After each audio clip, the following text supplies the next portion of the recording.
All right, so I want to talk very quickly about blocking.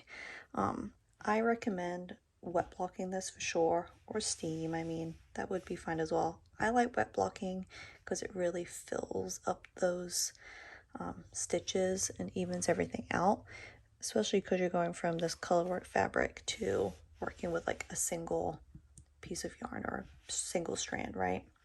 What's going to happen, and I don't have it like a piece of video footage of it pre-blocked, what's going to happen, you're going to knit this color work, and when you switch down to these needles for the single, this line that looks kind of straight here because I've blocked it is going to like pucker, like it's going to pucker in or kick out, or depending on your tension, it's just going to look kind of funky.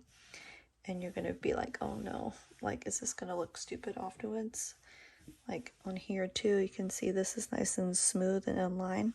Before I blocked that, this was kind of like pinched in. I wish I would have took a little snap of it before, but you know, in the groove. So what I'll do is I'm gonna add a video or a link, excuse me, in the pattern that's gonna send you to Instagram to show you what this looked like blocked on the mats.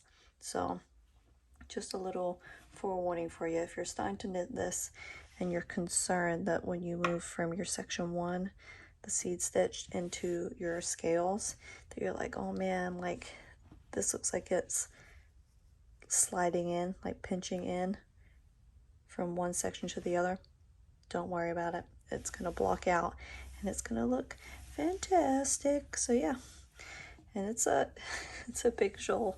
Don't know why this is so satisfying just to rumple that up, but yeah, there you go.